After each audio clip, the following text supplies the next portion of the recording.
Aqui, ó, o fluxômetro, e nesse fluxômetro a gente vai regulando a quantidade de oxigênio para o nosso paciente.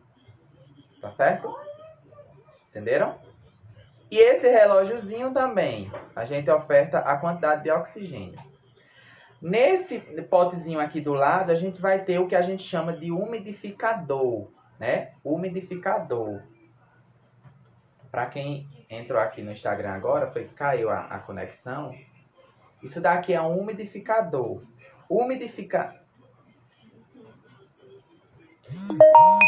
Tá ruim, tá?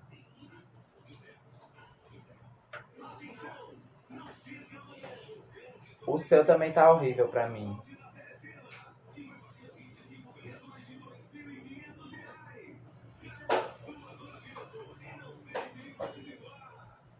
Foi, eu iniciei novamente agora. Iniciei novamente.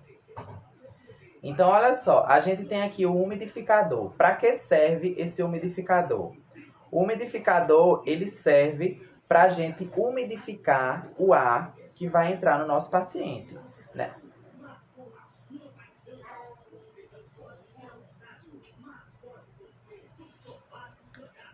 Não estou escutando.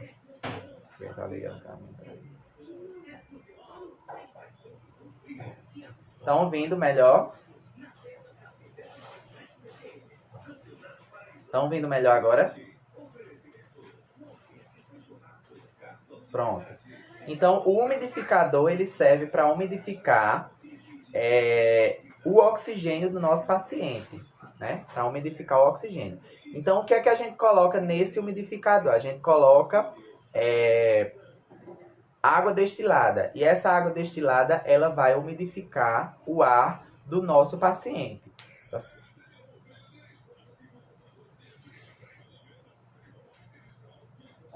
Tá ruim, né? Pelo Zoom. Pode... Pronto. Quem quiser ir pelo Instagram, pode ir, tá certo? Então, vamos lá. Pronto. Quem quiser ir pro Instagram, pode ir também. Oi?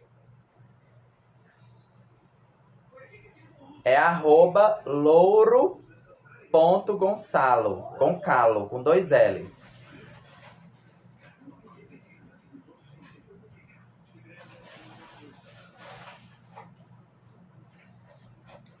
O Zoom tá ruim mesmo. E não é a internet, viu? Que pelo Instagram tá perfeito. Eu acho que é o aplicativo mesmo.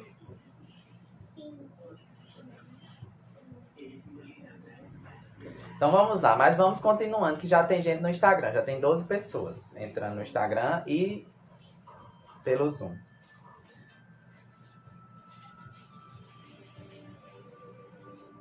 Você pode sair direto pro seu Instagram.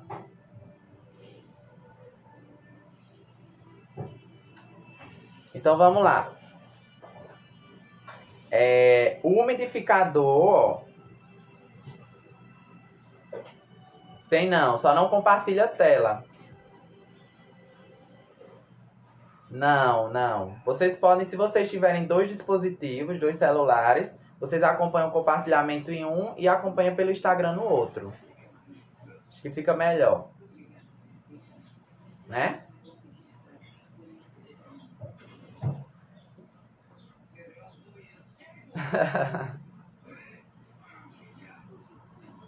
Só é você sair, amiga. Você sai normal, naturalmente. Pronto, vamos adiantar, porque senão a gente perde muito tempo. Eu vou desativar os áudios. Quem vá pelo Instagram, vá. Quem não vá, fique por aqui que a gente fica juntos. Então vamos lá. O fluxo o umidificador, a gente viu aqui a imagenzinha, ó, que eu mostrei a vocês no compartilhamento de tela, do fluxômetro, tá certo? Ó, vou mostrar aqui no Instagram também. Esse aqui é o fluxômetro. E esse daqui é o umidificador. O umidificador, ele serve pra gente umidificar, tá vendo, ó? A gente coloca água destilada e umidifica o oxigênio que a gente introduz nesse paciente, que a gente mantém nesse paciente, tá certo? É necessário que a gente umidifique, por quê? Porque é necessário umidificar o oxigênio que o paciente vai receber. Porque o nosso paciente ele vai ficando com a cavidade nasal muito seca, né? Vai secando a cavidade nasal do nosso paciente se a gente for ofertando um oxigênio seco, né? E aí vai gerar outros problemas no nosso paciente. Pode gerar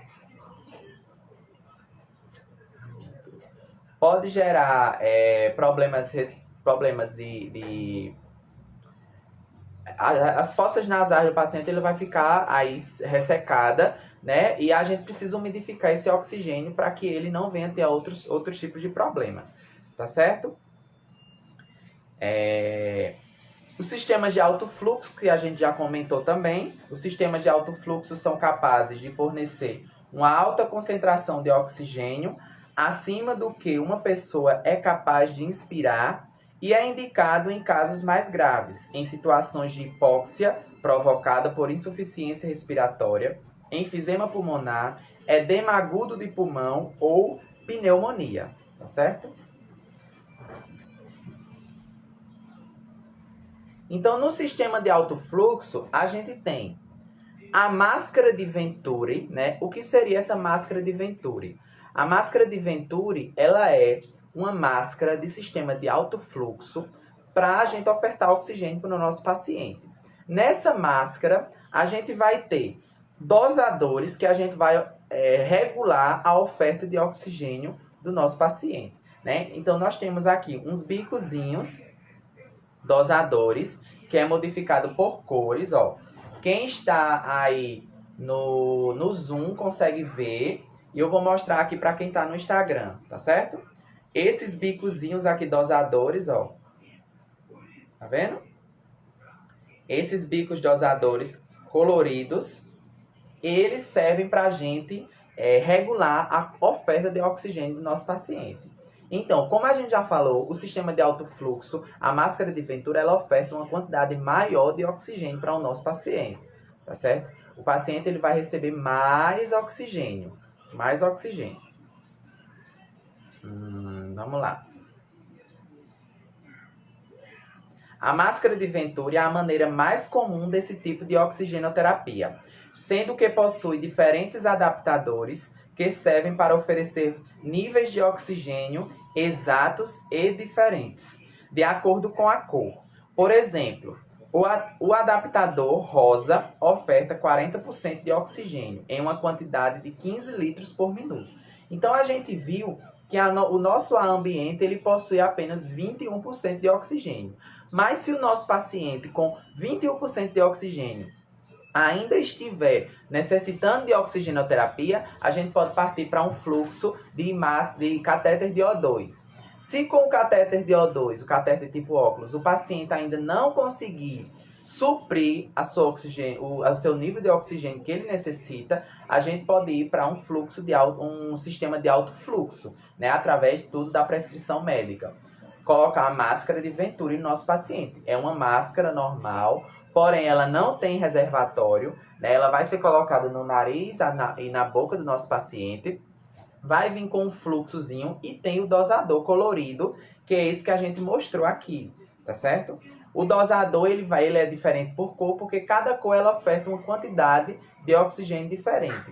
Então, o paciente precisa de 50% de oxigênio, a gente vai e coloca lá o dosador equivalente a 50%. O paciente precisa de menos 35%, a gente vai e coloca o dosador equivalente a 35% de oxigênio do nosso paciente, tá certo? Esta máscara possui orifícios que permitem o escape do ar expirado, que contém dióxido de carbono, e requer a umidificação para não causar ressecamento das vias respiratórias. Então, essa máscara ela é mais utilizada no sistema de alto fluxo. O nosso paciente ele vai estar lá com a máscara de reservatório, né? Com a máscara de Venturi, desculpe. A gente vai dosar a quantidade de oxigênio que a gente quer que o nosso paciente receba, né? E nessa máscara ela vai ter saída para a gente expirar, né? Para todo o dióxido de carbono que a gente expirou. A gente sabe que a gente respira oxigênio, inspira oxigênio e expira dióxido de carbono. né? Então precisa ter um escape para que esse dióxido de carbono saia. Então a máscara de Venturi, ela é a máscara mais comum utilizada no alto fluxo, quando a gente precisa oferecer oxigênio em uma quantidade maior para o nosso paciente. E é uma máscara mais comum, mais fácil de mexer, né, da gente manusear. E nela a gente vai conseguir dosar a quantidade de oxigênio, né? Na máscara de reservatório você não consegue dosar. No catéter de O2 é um sistema de baixo fluxo, né? Então, na máscara de reservatório de Venturi a gente precisa sim, consegue sim organizar lá a oferta de oxigênio do nosso paciente. Qual é o problema da máscara de Venturi? Principalmente agora, durante o Covid, né, não se foi utilizado máscara de Venturi, porque como ela tem o escape para você expirar, para você jogar o dióxido de carbono para fora, ela pode gerar aerosóis, né, e pode contaminar o nosso ambiente. Então, durante a pandemia, a gente não utilizou para pacientes de Covid a máscara de Venturi, por conta justamente da expiração, né, dos aerosóis que a máscara pode provocar. Tá certo?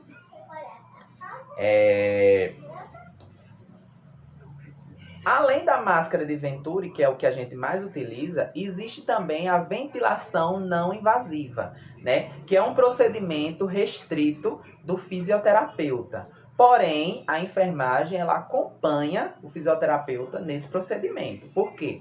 O fisioterapeuta ele instala o sistema de ventilação não invasiva e nós da enfermagem a gente vai monitorar o paciente. A gente vai acompanhar o nosso paciente, que é o que a gente faz no leito de UTI. A gente observa o paciente, a gente realiza os procedimentos e é importante que a gente conheça esse tipo de procedimento, mesmo que não seja da nossa alçada, né, da gente, mas a gente precisa conhecer. Então, a gente já falou de sistema de baixo fluxo, que são os catéteres e as cânulas nasais.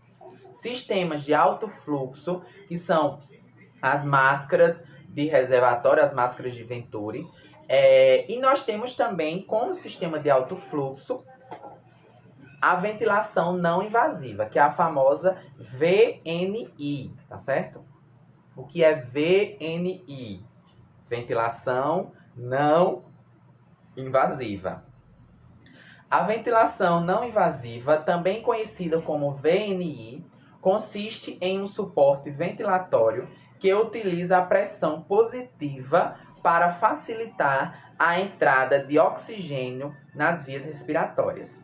Essa técnica é indicada pelo pneumologista e pode ser realizada por um enfermeiro ou um fisioterapeuta em pessoas adultas com desconforto respiratório e que estão com frequência respiratória acima de 25 respirações por minuto ou uma saturação baixa, abaixo de 90%.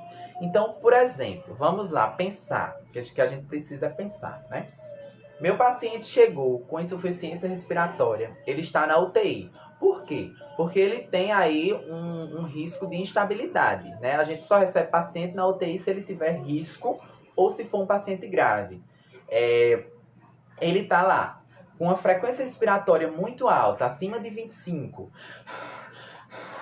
muito cansado, né, que a gente chama, muito dispneico, saturação abaixo de 90%. A gente foi lá, colocou o catéter tipo óculos, não resolveu.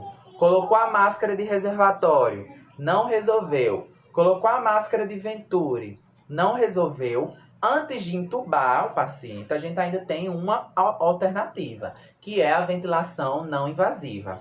Ela consiste em uma máscara normal, que é ligada diretamente ao respirador, né? Então, a gente utiliza o mesmo fluxo do respirador, só que não no tubo, em uma máscara. Então, ela é uma máscara que a gente vai vedar, né? Você vai vedar aqui o seu paciente, como mostra essa imagem, ó.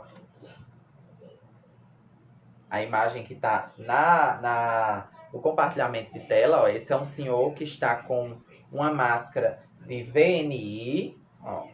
Essa máscara de VNI, ela é colocada e ela é vedada no nariz e boca do meu paciente e conectada a um aparelho, um respirador, né? E para que serve essa ventilação não invasiva? Para expandir mais o pulmão do meu paciente, né? Para ofertar um oxigênio, uma quantidade de oxigênio maior, 40% de oxigênio, 60% de oxigênio, né? E também para fazer o paciente controlar a sua frequência respiratória. Então, é como se fosse uma terapia, né? A gente faz essa terapia de ventilação não invasiva no nosso paciente e essa terapia ela vai fazer com que o paciente sincronize sua respiração, oferte o oxigênio que ele necessita e muitas vezes ele melhora só com a VNI e não precisa de uma intubação, tá certo? Alguém tem alguma dúvida sobre o que é VNI? Ventilação não invasiva. É um tipo de ventilação mecânica que a gente utiliza, porém, em uma máscara, né? Uma máscara de VNI. Essa máscara, na pontinha dela, ela tem um balãozinho que ela vai vedar mesmo. O paciente vai ficar totalmente fechado e vai respirar conforme o respirador. O respirador, ele manda o oxigênio, o paciente vai respirar. É uma ventilação mecânica não invasiva, tá bom? Alguém tem alguma dúvida? Pode perguntar aqui pelo aplicativo ou pode perguntar pelo Instagram, tá certo? Então, se for paciente de Covid, tem que intubar. Breno perguntou. Bem, Breno, o que a gente recomenda? A gente faz de tudo para não intubar o paciente. Porém, infelizmente, na maioria dos casos, a gente precisa intubar esse paciente. Por quê? O paciente de Covid, principalmente em um leito de UTI, ele chega com um desconforto respiratório muito grande. Né? Ele tem uma fibrose pulmonar e o desconforto respiratório dele é muito grande. Além do desconforto, da frequência respiratória muito alta e da saturação que cai, né? A gente coloca o paciente numa máscara de reservatório, né? A de reservatório ela pode ser utilizada porque ela tem um reservatório, você não gera aerosol, né? Aliás, gera, mas é em uma quantidade mínima. Né? Então, o paciente a gente vai fazer o possível para esse paciente recuperar a sua frequência respiratória através de medicação, através da oxigenoterapia com a máscara de reservatório, através da pronação. O que é a pronação? A pronação é um procedimento que a gente realiza no nosso paciente, colocando ele em decúbito ventral, ou seja, o paciente ele vai ficar de barriga para baixo, né? E essa posição desse paciente vai melhorar a troca gasosa dele, vai fazer com que ele consiga absorver mais oxigênio e melhore o seu padrão respiratório, tá certo? Então, a gente tenta essa pronação. Se não conseguir, hoje em dia, em alguns hospitais que tem pressão negativa no seu sistema hospitalar, é permitido fazer a VNI, a ventilação não invasiva. Em outros hospitais não permitem, isso varia muito de instituição por instituição. Na instituição que eu trabalho, permite fazer a VNI. Então, a gente faz a VNI para esse paciente não precisar ser intubado. Mas, em muitos casos, o paciente chega em uma situação que já perde o nível de consciência, que já tem outros tipos de sintomas e acaba necessitando da intubação orotraqueal, tá certo? Silvani perguntou, com quanto nível de saturação que o paciente tem que ser intubado? Bem, a gente tem que avaliar não só o nível de saturação, né? Para intubar o paciente, a gente tem que observar diversos fatores. O nível de consciência, esse paciente está consciente. O padrão respiratório desse paciente. Esse paciente tem um padrão respiratório bom, está respirando, fazendo uma frequência respiratória muito alta. E o exame de gasometria arterial, que é o que vai indicar a troca gasosa do nosso paciente, né? Como é que está acontecendo a respiração dentro do pulmão. Porque do lado de fora é o que a gente vê, o que a gente observa. E na gasometria arterial ela vai dizer o que está acontecendo dentro do pulmão do meu paciente. Será que ele está tendo uma troca gasosa boa? Né? Será que ele está conseguindo absorver a quantidade de oxigênio que ele necessita? Né? Então, através da gasometria arterial que a gente vai observar.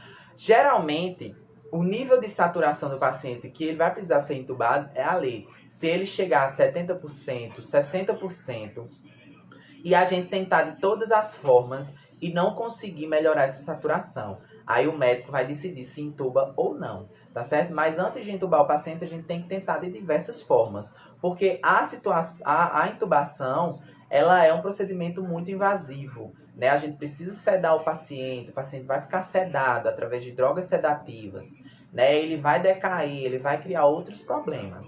Então, Thaís perguntou em qual caso eles precisam colocar o tubo traqueal. Nesse caso, em que o paciente apresenta um desconforto respiratório, a queda da saturação, a troca gasosa ruim, né? Não está conseguindo ali fazer uma troca gasosa muito boa, absorver a quantidade de oxigênio que ele necessita, né?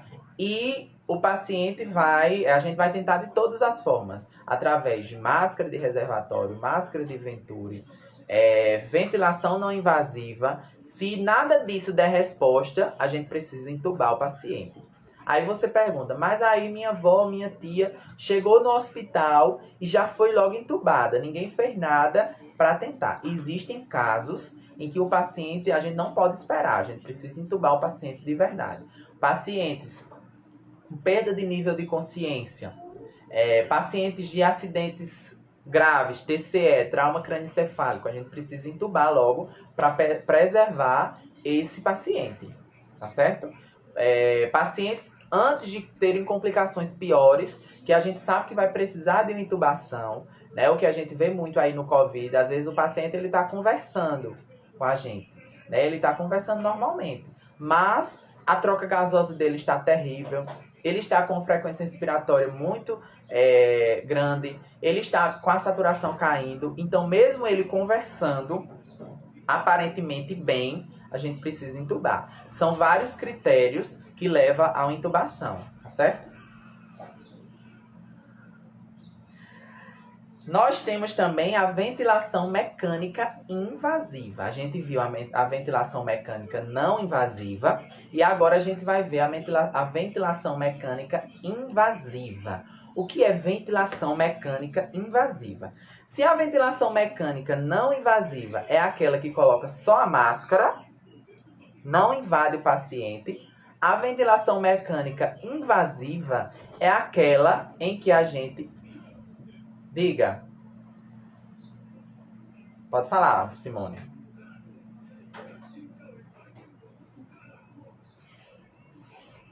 Pode falar, Simone.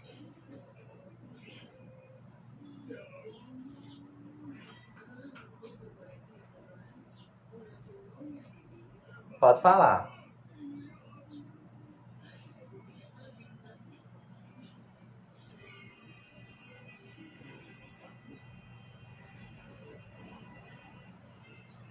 Precisa, com certeza. Para ele voltar a questão da deglutição, para ele voltar a questão até da melhora da respiração dele, ele precisa de um atendimento de fonoaudiólogo. Tá certo? Simone perguntou quem faz traqueostomia se precisa de acompanhamento de fonoaudiólogo. Precisa, viu? Até mesmo para ele voltar a comer pela boca, para ele voltar a ter uma deglutição boa, para conseguir decanular, tirar a cânula, né, de traqueostomia. Tudo isso vai depender de um atendimento de fonoterapia, tá certo? Então, o que é a ventilação mecânica invasiva? É quando a ventilação mecânica, ela é de forma invasiva, né? Bem prático. É quando o paciente, mesmo com a máscara, não consegue de forma nenhuma melhorar o padrão. Então, a ventilação mecânica invasiva é quando a gente intuba o nosso paciente. Quando a gente invade o paciente, você vai invadir o paciente através de um tubo orotraqueal, o médico, no caso, vai invadir o paciente através de um tubo orotraqueal e vai colocar o paciente em modo de ventilação mecânica através de um respirador. Para quem não sabe o que é um respirador, a gente vai ver mais para frente, mas eu vou adiantar. O respirador ele é um aparelho que faz a sua respiração por você, né? Ele é um aparelho que lança oxigênio, lança o ar para você respirar, né? É o famoso pulmão artificial. Ele respira por você, tá certo? Então, o que é ventilação mecânica invasiva? É um suporte oferecido por meio de um aparelho ao paciente que não consegue respirar espontaneamente por vias normais, devido a fatores como doenças, anestesia e anomalias congênitas. Os ventiladores também são usados para permitir o descanso dos músculos respiratórios, até que o paciente seja capaz de reassumir a ventilação espontânea. A ventilação mecânica invasiva é quando o equipamento é conectado ao paciente por meio de um tubo endotraqueal, um tubo traqueal ou de traqueostomia. Então, eu tenho o meu paciente que não conseguiu melhorar o seu padrão respiratório com outras alternativas, o médico vai decidir entubar esse paciente. Ou seja, passar um tubo orotraqueal na traqueia do paciente e conectar esse paciente a um respirador, né? E o respirador ele vai assumir a respiração daquele paciente, né? Então, vocês perguntam, na UTI a gente costuma ver pacientes entubados? Com certeza. Na UTI é o que a gente mais tem, é pacientes entubados, né? Pacientes que necessitam de respiração mecânica, de ventilação mecânica, né? Então, se intuba um paciente para que ele possa, para que o respirador possa respirar por ele. Existem outros casos em que é necessário entubar o paciente sem que ele esteja grave, como em casos de cirurgia de grande porte. Você vai fazer uma cirurgia de grande porte, vai ser necessário entubar, porque a anestesia vai provocar um rebaixamento de nível de consciência em você, tá certo? Por exemplo, um paciente que vai fazer um transplante. O paciente está bem, eu estou bem, estou normal, estou bem, estou andando, estou falando, mas eu vou passar por um procedimento cirúrgico muito grave, né? Muito de risco. Então, eu vou lá, o anestesista vai me entubar, eu vou ficar entubado durante o procedimento, certo? Da cirurgia, né? Essa intubação, por conta da anestesia, ela não quer dizer que você está precisando da intubação. Mas no momento da cirurgia, você vai precisar ser intubado por conta do seu rebaixamento de nível de consciência. Porque o seu nível de consciência ele vai cair na medida que você for receber a anestesia, né? No bloco cirúrgico a gente vê muito isso. Porém, na UTI, a gente vê a intubação orotraqueal por conta de pacientes que realmente necessitam de uma respiração, de uma ventilação mecânica, tá certo? Paciente complicou, não resolveu com máscara de reservatório, não resolveu com ventilação não invasiva, com VNI. Infelizmente, a gente vai precisar intubar esse paciente. E esse procedimento de intubação é um procedimento invasivo e privativo do médico. A equipe de enfermagem ela vai assistir o médico nesse procedimento. É quando se é colocado aquele tubo orotraqueal que eu mostrei na aula passada, na traqueia do paciente e conectado a um respirador. E esse respirador vai fazer essa ventilação mecânica pelo meu paciente. Para que o meu paciente esteja recebendo essa ventilação mecânica de forma adequada, de forma adaptada, a gente vai precisar sedar esse paciente, né? Aí você diz, muitas vezes a gente chega num leito de UTI para ver um paciente, um familiar, tudo mais. E quando a gente chega lá, a gente se depara com um paciente entubado, com um paciente no respirador, um paciente desacordado, e a gente tem muito medo, muito susto, né? A gente, nossa, ele tá morto, tá quase morto, só tá respirando por conta dos aparelhos, tudo mais. Mas muitas vezes o paciente, ele está em um coma que a gente chama de coma induzido, né? Para o paciente estar entubado, ele precisa estar em coma induzido, né? A gente precisa dar drogas que cedem ele, até mesmo para ele não sentir dor, a dor do tubo, porque dói, né? Um tubo na sua traqueia deve doer. Eu nunca passei não, mas deve doer. Então a gente precisa sedar esse paciente para que ele se adapte à ventilação. Na medida que esse paciente for melhorando o seu quadro clínico, for diminuindo suas infecções, a gente vai desmamando essa sedação, o paciente vai começando a acordar, o fisioterapeuta vai fazendo um trabalho de desmame da ventilação mecânica, diminuindo a oferta de oxigênio, mudando o modo respiratório, né? O paciente vai começando a assumir a sua respiração normalmente, novamente, né? Ele vai começando a assumir, começando a respirar sozinho. E no fim das contas, a gente consegue extubar o paciente. O que é extubar? Retirar o tubo e o paciente voltar a ter essa respiração espontânea. Então, tudo isso depende de um mecanismo aí da equipe multiprofissional, tá certo? Então, a gente tem aqui a indicação de cada das modalidades e dos diversos modos ventilatórios que elas oferecem ficará a cargo do médico ou fisioterapeuta responsável e dependerá do quadro clínico do paciente. As duas modalidades podem ser utilizadas tanto em ambiente hospitalar como em domicílio. Por quê? Porque existem pacientes de home care que ele utiliza ventilação mecânica invasiva em casa, através da traqueostomia, né? Mas aqui a gente está falando da UTI. Quem é o profissional responsável pelo manuseio do respirador mecânico? É o fisioterapeuta, né? Juntamente com o médico. O enfermeiro, ele participa da ventilação mecânica, né?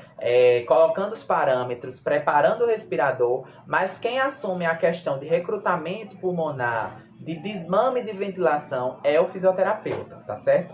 E o técnico de enfermagem, ele, como sempre, assiste a todos os profissionais nesses procedimentos, tá certo? Assiste auxiliando, organizando o paciente, entrando nas drogas sedativas do nosso paciente, tá certo? Então, a gente jamais pode esquecer que o processo de intubação do paciente, o processo de extubação, o processo de ventilação mecânica do nosso paciente é de responsabilidade da nossa equipe multiprofissional, tá certo?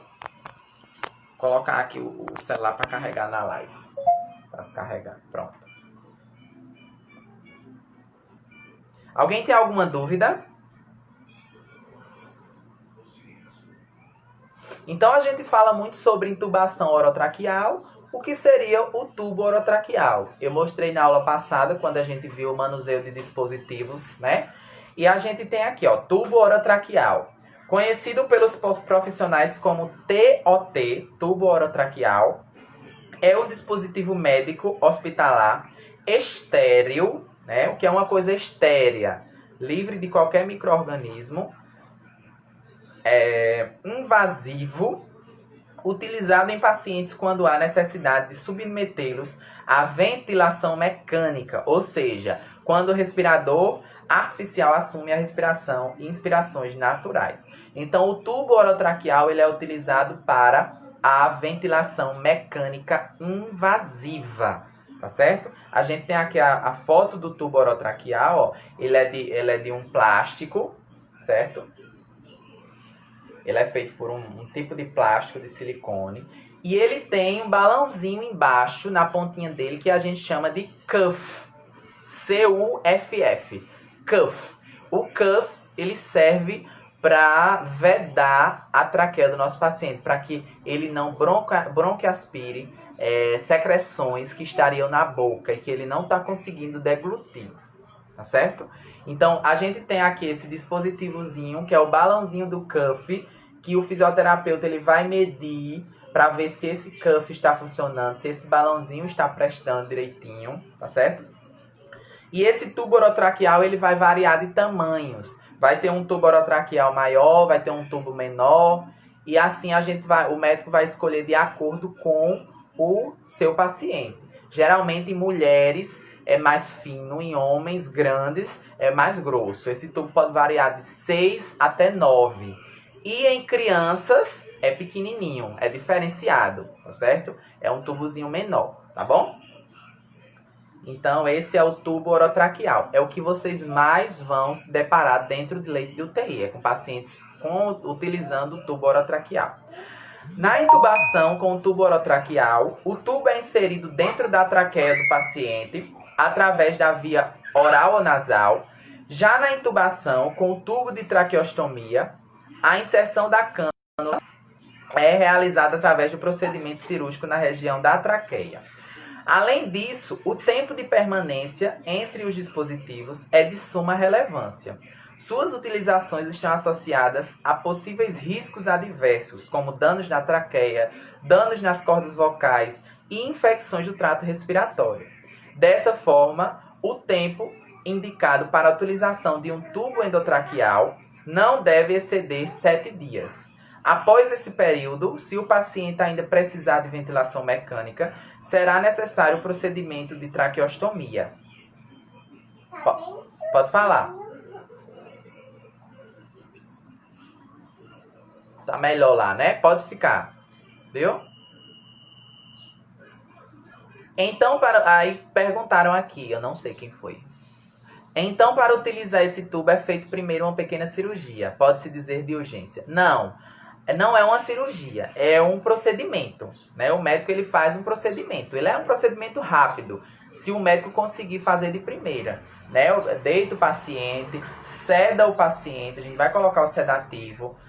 A enfermagem entra nessa administração de medicação, seda o paciente, o médico vai lá com o laringoscópio, né, que é um aparelho para ele ver lá a traqueia do paciente. O paciente já vai estar totalmente relaxado, né? Então ele vai, levanta a traqueia do paciente e introduz o tubo, né? É rapidinho, tá bom? É bem rápido. O procedimento cirúrgico é a traqueostomia, né? Então a gente vê que para o paciente utilizar um tubo orotraqueal existem diversos fatores, né? Então não é em todo caso que o paciente vai sair do tubo orotraqueal durante uma semana, né? Que é o indicado. Ele pode passar, o indicado é ele passar até 7 dias com o tubo, né? Mas se esse paciente... A pequena cirurgia ela é feita só na traqueostomia. Na intubação orotraqueal, ela é um procedimento, tá certo? O médico passa o tubo orotraqueal dentro da UTI, na ambulância do SAMU, por meio de um procedimento, tá certo? É bem rápido. Agora, a traqueostomia, ela é sim um procedimento cirúrgico, né? Eu falei de intubação para cirurgia, é quando se precisa de intubação para uma cirurgia de grande porte. Se você vai fazer uma cirurgia de grande porte, muitas vezes você precisa ser intubado por conta da sedação, da anestesia, entendeu? Alguém quer falar? Não, né? Então, vamos lá.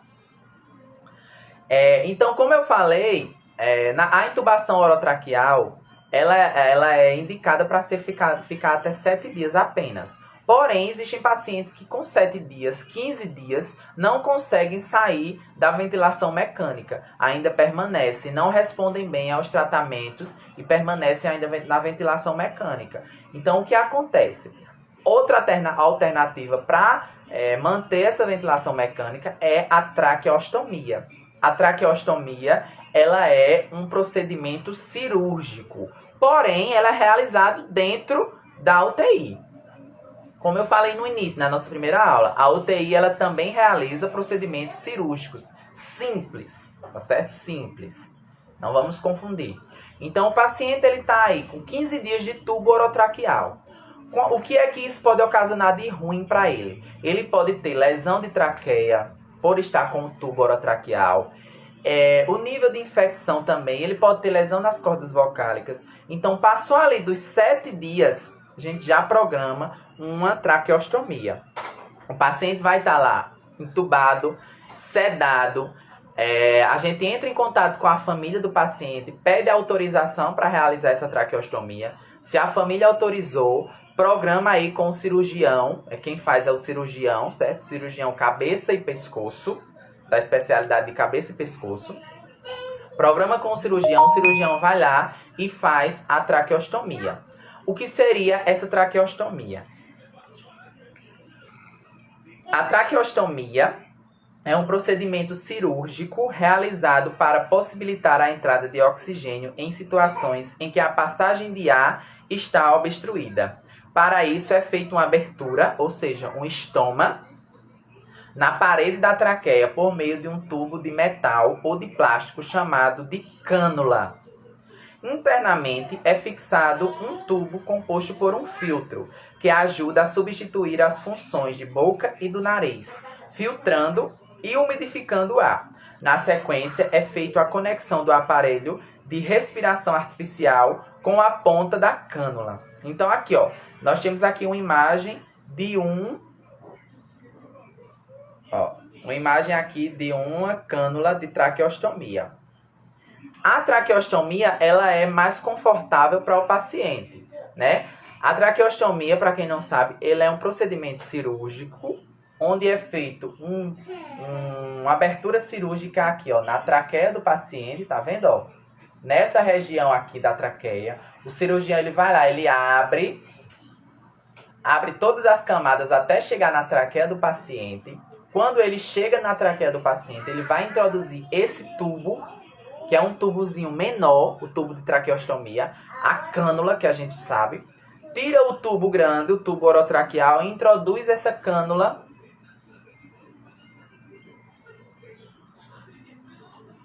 Tira o tubo orotraqueal e introduz essa cânulazinha de traqueostomia e conecta novamente a ventilação mecânica, né? Então, a traqueostomia ela é realizada por quê? Porque com a traqueostomia o paciente ele pode ficar mais tempo, né? Porque não vai causar danos secundários. Não vai ter lesão de traqueia, não vai ter lesão de cordas vocálicas. Então, o paciente ele pode ficar até o resto da vida traqueostomizado, né? Então, a traqueostomia ela é mais confortável. Depois que passou o tempo de tubo orotraqueal, a gente introduz a traqueostomia no nosso paciente, tá bom? Simone diz que tem um vizinho que ficou traqueostomizado, né? Muitos pacientes ficam traqueostomizados para o resto da vida. Porém, outros conseguem voltar a respirar normalmente pela boca e pelo nariz. E a gente faz o desmame, a decanulação, né? Tira a cânula de traqueostomia, tapa o procedimento que foi feito, vai ficar aqui a cicatrizinha, e o paciente volta a respirar normalmente pelo nariz, né? Então, a traqueostomia ela é realizada para os pacientes que estão há muito tempo com ventilação mecânica e precisam de ventilação mecânica e ainda não conseguiram assumir a sua respiração espontânea, né? Então, o paciente ele permanece lá traqueostomizado, tá certo? Internamente é fixado em um tubo composto por um filtro que ajuda a substituir as funções da boca e do nariz, filtrando e umidificando o ar. Na sequência, é feita a conexão do aparelho ao respirador traqueal com a ponta da cânula. Então, aqui tem uma imagem de um paciente traqueostomizado, tá vendo? Ó, vou mostrar aqui, ó. O paciente ele vai ficar assim. Essa daqui é a traqueostomia. Tá certo? É uma cânulazinha aqui direto na traqueia do nosso paciente. Quando o paciente conseguiu voltar a ter uma respiração espontânea, a gente vai retirar ele do ventilador, porém ele vai continuar com a traqueostomia até ele voltar a conseguir a respiração normal pelo nariz ou pela boca, tá bem? Diga. Alguém fez alguma pergunta? Pode falar.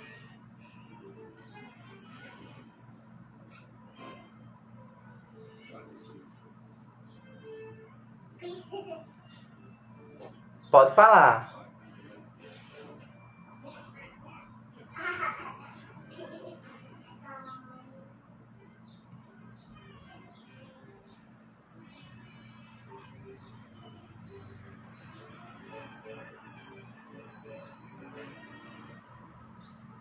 Tem sim, tanto pelo tubo orotraqueal quanto pela traqueostomia.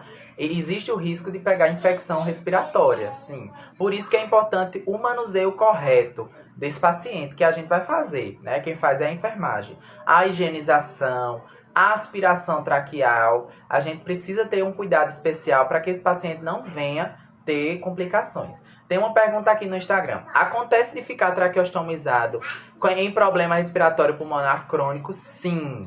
Pacientes que têm, por exemplo, câncer de tireoide, pacientes que têm déficit neurológico, ele pode sim, pode realizar uma traqueostomia e precisar ficar para o resto da vida com essa traqueostomia.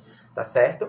Pacientes de leito de UTI que conseguem voltar a ter uma respiração normal, espontânea, a gente pode retirar essa traqueostomia e ele voltar a respirar normalmente. Mas existem pacientes com problemas crônicos que vão sim ter problemas aí e permanecer com a traqueostomia pro resto da vida, tá certo? Interfere na voz? Patrícia perguntou. Sim, interfere na voz. Enquanto o paciente está traqueostomizado, ele não vai conseguir ter um dialeto normal. A gente não vai entender bem o que ele fala. Geralmente vai ser aquela voz bem rouca, né? Existem alguns tipos de cânula que conseguem fazer com que o paciente fale, né? Você tapa aqui e fala. Só que no SUS a gente não tem, tá certo? Mas vai sim interferir na voz. Pessoas fumantes podem ter grande risco de passar por esse procedimento, por essa cirurgia? Pode, se ele tiver algum problema depois do fumo, né? Como um câncer de pulmão, como um DPOC, ele pode sim vir a ter, precisar usar a traqueostomia. Já vi pessoas necessitarem de cirurgia para inverter, ou seja, fechar o local que ficou aberto. Justamente, o paciente vai lá, faz a traqueostomia, fica aberto, né? Quando decanula o paciente, a gente precisa fechar, né? Dar um pontinho e fecha aquele local. Se o paciente conseguiu voltar a respirar pelo nariz, pela boca normalmente, tá certo?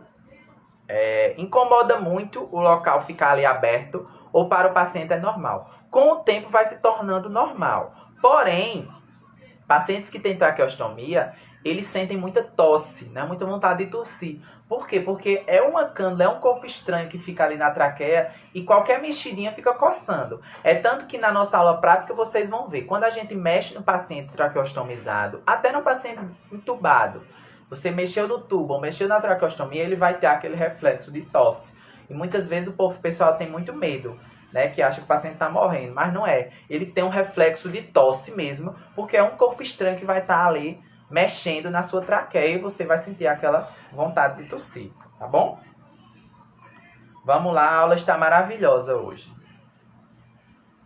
Quais são os cuidados de enfermagem com o tubo orotraqueal e a traqueostomia? Observar o escape de ar, observar se está bem adaptado, se está alinhado, se está vazando ar.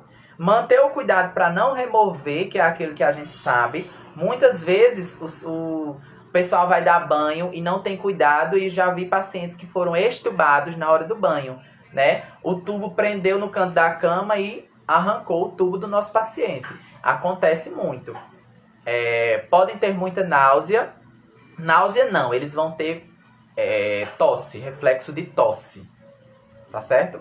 É reflexo de tosse. Náusea não tem não, porque o tubo ele fica diretamente na traqueia. Então a traqueia é onde a gente, qualquer coisinha, a gente tosse, né? Então é muito reflexo de tosse. A gente às vezes acha que é náusea, mas não, é reflexo de tosse, tá certo?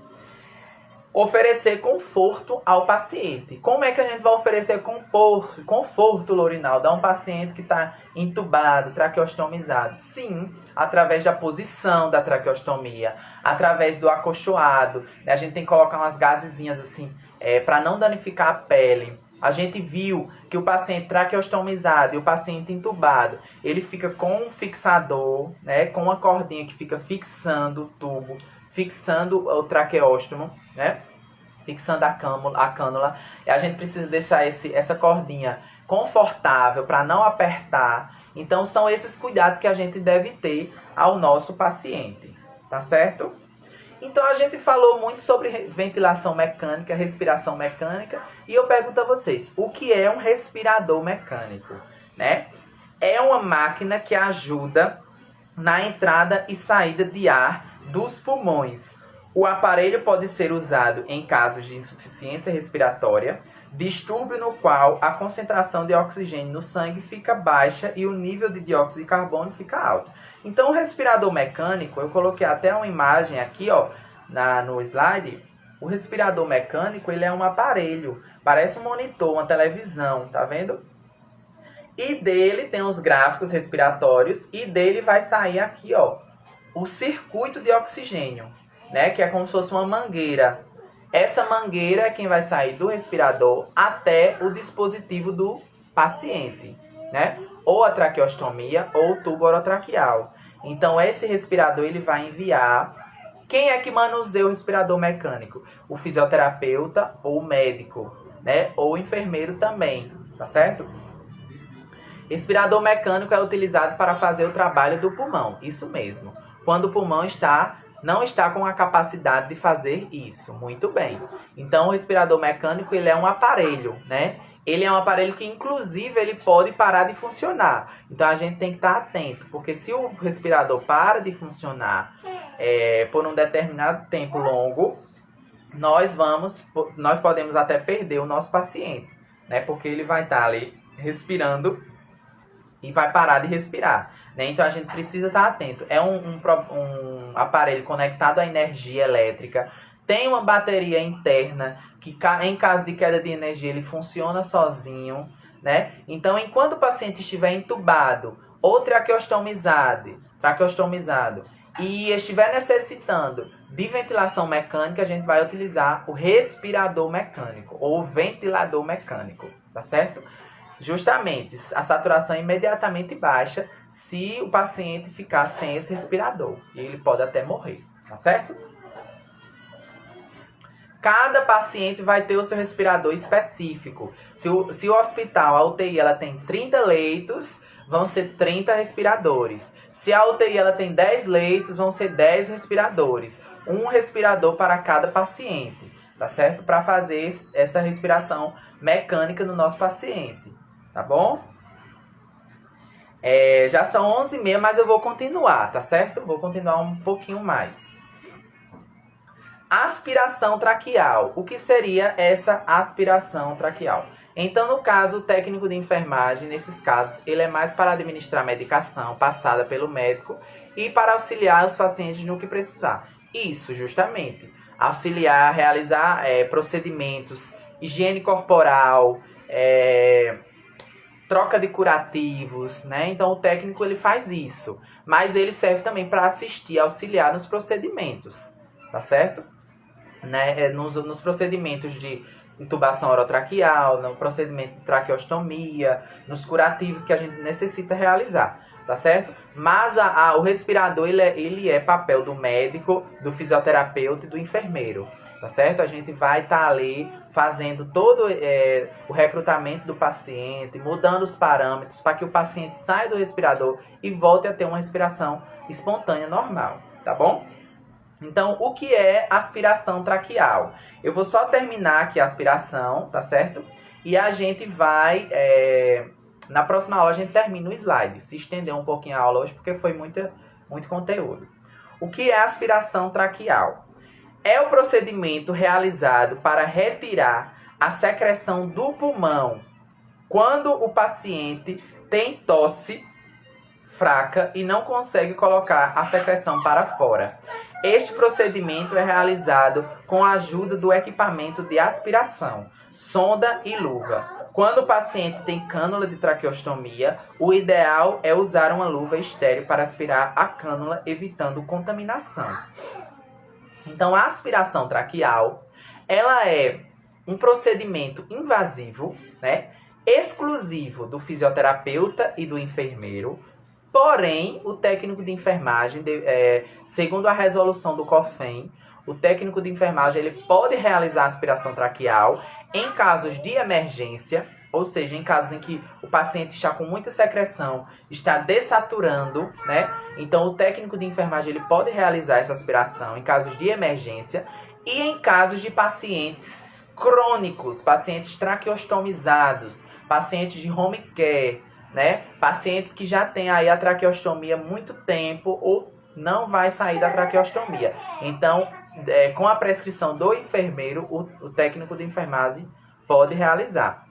E em caso de emergência, o paciente está ali dessaturando com muita secreção e ele pode ter uma rolha, parar, né? A rolha é quando a secreção ela fica consistente, ela resseca e fica aqui na cânula de traqueostomia e o paciente pode parar de respirar. Então, nesses casos, o técnico ele pode fazer em casos de emergência. Porém, é um procedimento exclusivo do enfermeiro e do fisioterapeuta, tá certo?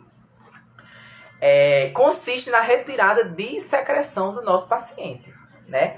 Muitas vezes a gente tem nojo de secreção, né? Mas aí com a aspiração traqueal a gente vai ver sim a secreção do nosso paciente, tá certo? A gente vai utilizar uma sonda, né? Uma sondazinha fininha, pequenininha, e vai introduzir através do tubo ou da traqueostomia com uma luva estéril, tá certo? E vai retirar essa secreção do nosso paciente. A nossa aula prática vai ser sobre monitorização, manuseio de cuidados e aspiração traqueal, tá certo? Silvani relatou: meu avô estava com muita secreção e as enfermeiras daqui do meu PSF disse que podíamos aspirar essa secreção em casa. Ele era traqueostomizado. Se ele for traqueostomizado e se for um paciente crônico, a gente pode pedir para um técnico de enfermagem aspirar essa secreção. Mas o ideal é que tenha uma avaliação do enfermeiro, do fisioterapeuta, do médico para ser realizado, porque é um procedimento invasivo. Esse procedimento, ele pode levar infecção para o pulmão do paciente, ele pode danificar a traqueia do paciente, tá certo? Ele não era traqueostomizado, né? Era aspiração de vias aéreas superiores, né? Tudo certo. Porém, o técnico de enfermagem pode realizar em casos de emergência e em pacientes crônicos. Então, aqui, ó, a sonda de aspiração traqueal, ela é essa daqui, tá bom? Tá vendo? Ó? Essa é a sonda de aspiração. É uma sondinha pequenininha. Quando a gente for ter a nossa aula prática, eu vou levar para vocês verem, tá certo? E nós temos um procedimento para ser realizado, que a gente vai ver em aula prática. Lavar as mãos, passar álcool. Antes de aspirar, pode ser realizada uma inalação, né? Ou seja, uma nebulização, para que essa secreção ela fique mais fluida, tá certo? Em caso de tubo orotraqueal, pode-se estilar 1 ml de água destilada direto no tubo e aspirar instantaneamente. Ligar o aspirador na tomada, lavar as mãos, conectar a ponta da sonda na mangueira do aparelho. Ao final, coloque as luvas de aspiração, luvas estéreis, né? Eu acho que na disciplina de biossegurança vocês viram como calçar as luvas estéreis, porque é um procedimento estéril.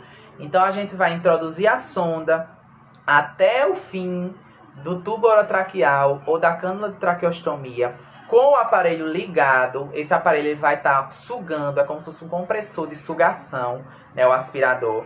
E você vai introduzindo a sonda e puxando a secreção desse paciente. Esse paciente ele vai ter um reflexo de tosse muito forte, né? Ele vai ficar muitas vezes cianótico, a saturação dele vai cair durante o procedimento, mas isso é normal, tá certo? Muitas vezes a gente vai se aperrear com isso. Mas isso é normal, porque vai realmente causar esse reflexo de tosse no nosso paciente, tá certo? Introduza e retire aspirando rapidamente, cerca de 3 segundos. Evite para que a aspiração dure mais do que 5 segundos, por causa do oxigênio. Então, eu coloquei as imagens aqui, ó. A técnica de enfermagem aspirando o paciente traqueostomizado, tá vendo? Ó? Introduzindo a sonda diretamente na traqueostomia. Tá no slide, tá bom?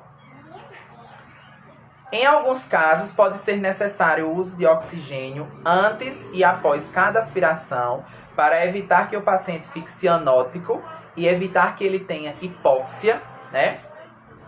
A boca e o nariz do nosso paciente também podem ser aspiradas se houver excesso de secreções. Após isso, elimine a sonda, não reutilize na traqueostomia. Ao final da aspiração, aspire com bastante água da torneira para que seja higienizado, né? E para que a gente não danifique o nosso aparelho, né? Não deixe secreção lá no nosso aparelho, tá certo? Lave com água e sabão, tá certo? Então, a aspiração traqueal, ela deve existir porque o paciente ele acumula secreção, ele acumula muita secreção. Na nossa aula prática, a gente vai aprender como faz o procedimento, tá certo? Correto. A gente já vai ter aula prática na outra semana, né? Acho que daqui a 15 dias a gente vai ter a nossa aula prática e a gente vai aspirar o paciente, nosso bonequinho, nosso João. João o boneco? Nosso João vai aspirar lá para vocês aprenderem, tá certo? Existe uma sequência que a gente vai realizar essa aspiração. A gente sempre deve aspirar primeiro a traqueostomia ou o tubo orotraqueal, depois o nariz e depois a boca, tá certo? Primeiro a traqueostomia, ou o tubo, depois o nariz e depois a boca. E assim a gente vai deixar o nosso paciente aspirado, tá certo? Então vamos terminar a nossa aula de hoje. Agradeço a participação de todos. O restante da apostila a gente vai terminar semana que vem, tá certo? Um cheiro a todos e até a próxima aula.